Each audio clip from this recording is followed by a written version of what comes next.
దేవుని నామానికి మహిమ ఘనత ప్రభావం కలుగును గాక.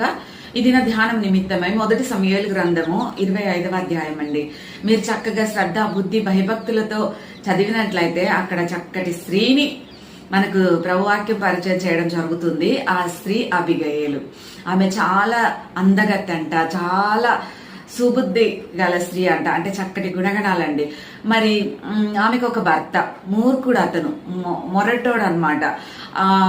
ఈమె ఎంత మంచి స్వభావం గలదో అంతకి ఆయన వ్యతిరేకమైన స్వభావం గలవాడని మనం గ్రహించుకోనగలమండి. కానీ ఆయన చాలా భాగ్యవంతుడంట. కర్మేల్లో మోయోన్ అనే ప్రాంతంలో నివసించుతున్న ఆ వ్యక్తి చాలా రిచ్ పర్సన్ గా మనకు వాక్య భాగాలు సెలవిస్తున్నాయి. ఇతనికి 3000 గొర్రెలను 1000 మేకలను ఉండేనంట. ఒకనొక దినాన అతని గొర్రెల యొక్క బొచ్చును కత్తిరించడం కోసమని ఒక ప్రాంతానికి వెళ్ళడం జరుగుతుందంట.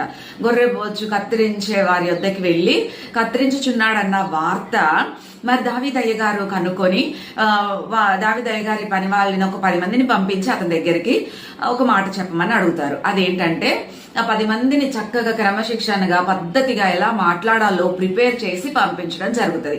వారు ఆ రీతిగానే వెళ్ళి, అయ్యగారు నాబాల్ గారు, మరి మమ్మల్ని దావీదు రాజు గారు పంపించారయ్యా, మరి మీరు క్షేమంగా ఉన్నారా, మీకు మీ అంతటికి కూడా క్షేమం కలుగును గాక అని మంచి బ్లెస్సింగ్ వర్డ్స్ మాట్లాడి క్షేమ సమాచారాలు తెలుసుకొని, మరి మా రాజుగారు ఈ మాట మీతో చెప్పమన్నారు, మా కొరకు భోజనం సిద్ధపరచమన్నారు అని చెప్పినప్పుడు ఆయన మండిపడిపోయి మూర్ఖంగా ఎవడు దావీదు ఎవడు యెషయి అని రఫ్ అండ్ టఫ్ గా మాట్లాడి నా గొర్రెల యొక్క బొచ్చును కత్తిరించే వారికి ఇవ్వాల్సిన ఆహార పానీయాలు నేను మీకు ఇచ్చదనా అనేసి తిరస్కరించి పంపించేస్తే వాళ్ళ పాపం వాళ్ళ త్రోన్ వెళ్ళిపోయి దావీదు గారికి ఆయన రిజెక్ట్ చేశారని చెప్పడం జరుగుతుంది.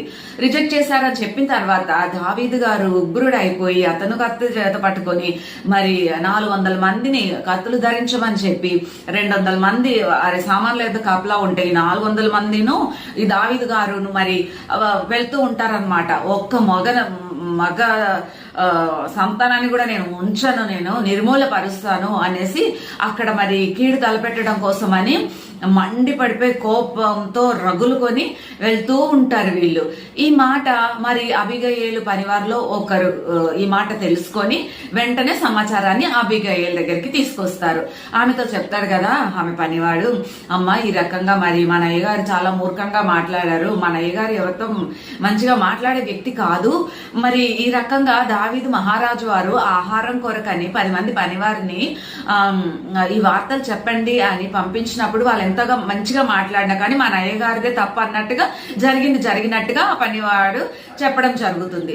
అలా జరిగినప్పుడు మరి అబిగయేలు వెంటనే ఏం చేస్తుందంటే, అయ్యో అలాగా అని ఒక మాట మాత్రం కూడా ఆమె హస్బెండ్ దగ్గర చెప్పకుండా 200 రొట్టెలు, మళ్ళీ 2 తిత్తుల నిండా ద్రాక్షారసము, మళ్ళీ 5 మానికల ధాన్యము పోయించి 5 గొర్రెల మాంసము వండినది సిద్ధపరిచి, మళ్ళీ ఇంకేంటి 200 అంజూరపు ఆ యొక్క అడలు, మళ్ళీ 100 ద్రాక్ష గుత్తులు, ఇవన్నీ కూడా మరి అక్కడ ప్రిపేర్ చేసి గాడిద మీద ఎక్కించి, గార్ధవం అని అంటారు కదా, దాని మీద ఎక్కించి మరి మీరు ముందు వెళ్ళండి నేను వెనకాల వస్తాను అని చక్కటి ఆహార పదార్థాలు ఈ పానీయము అన్ని కూడా తీసుకువెళ్ళమని చెప్పి మరి వారి కొలత మానికెలు అంటారంట.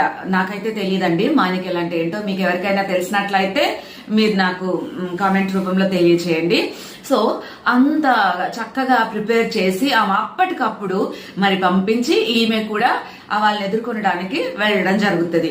అక్కడ మరి ఆ పర్వత లోయలో ఆ పనివారు అక్కడ వాళ్ళని ఎదుర్కోవడము, ఈమె కూడా దావీదు గారు ఎవరా అని కనుక్కొని మరి అతనికి వెంటనే సాష్టాంగపడి నమస్కారం చేసి ఆయన పాదాలు పట్టుకొని, అయ్యా ఈ దోషం నాదిగా ఎంచండి, అది అంటే వాళ్ళ ఆయన చేసిన తప్పుకి క్షమాపణ అడుగుతుంది. అక్కడ మా ఆయన చేసిన తప్పుని దయతో క్షమించి నా మాట అంగీకరించండి అయ్యా, మీ కొరకు నేను ఆహార పానీయాలని సిద్ధపరచాను, దయతో స్వీకరించండి, మీకు క్షేమం కలుగుతుంది, మీకు అన్యాయం చేసేవారు కానీ మీ శత్రువులు ఎవరైనా మీకు కీడు తలపెట్టేవారు కానీ వాళ్ళకి మంచి జరగదు అనేసి పాపము ఈమె దావీదు గారిని ఎన్నో ప్రైజింగ్ వర్డ్స్ తోటి చాలా ప్లీజ్ చేసుకుంటది అనమాట. ఆమె యొక్క ప్లీజింగ్ వర్డ్స్ ని అక్సెప్ట్ చేసి మరి దావీదు గారు క్షమించి ఆయన ఉగ్రతను ఆపు చేసినటువంటి చక్కటి స్వభావం గల స్త్రీ భార్యకి చూడండి ఎంత కోపం ఉందో. భర్తతోటి చెడు కార్యాలకు కోఆపరేట్ చేయరు కొంతమంది భార్యలు. నీతి న్యాయానికి ఒక మంచికి నిలబడతారు, హెల్పింగ్ టెండెన్సీ. పాపం వాళ్ళ ఆహారమే అడిగారు, ఎందుకంటే వీళ్ళు పని వాళ్ళు మరి గొర్రెలు మేపేటప్పుడు గాని ఆ పొలంలో వీరికి ఏ హాని కూడా దావీదు గారు గాని దావీదు పనివారు గాని చెయ్యలేదు ఈ నాబాల్ యొక్క పనివారికి. ఇంకా రాత్రి పగళ్ళు కూడా కావలి వారిలాగా అటు ఇటు తిరుగుతూ ఉండేవాళ్ళే, కానీ ఎప్పుడు కూడా కీడు తలపెట్టలేదు. వారు చేసిన మంచికి మంచి చేస్తే బాగుంటుండేది కదా, మంచి చెయ్యకపోగా మూర్ఖంగా మాట్లాడి ఇర్రెస్పెక్టివ్ గా వాళ్ళని అవమానపరిచి పంపించేసరికి వీళ్ళకి అంత మరి రాజుగారికి అంత కోపము, ఉగ్రుడైపోయారు. కానీ ఎంతటి కోపాన్నైనా భూ దిగంతముల వరకు తగ్గించుకొని ప్లీజింగ్ వర్డ్స్ తోటి మరి బ్లెస్సింగ్స్ పలికి ప్రేస్ చేసి మహారాజు వారిని ఆమెని కూల్ చేయగలిగే చక్కటి సుబుద్ధి కలిగినటువంటి అబిగయేలు. అంత అందగత్తె, అంత గుణాలున్న ఆమె సాష్టంగా పడిపోయి కాళ్ళు పట్టుకొని ఆయన కూల్ అయ్యే వరకు కూడా మాట్లాడుతూనే ఉండొచ్చు కదండి. ఆ అధ్యాయం అంతా వీరి టాపిక్ అంతా చెప్పాలంటే సమయం అలా అయిపోతుంది కనుక షార్ట్ అండ్ స్వీట్ గా చెప్పాను.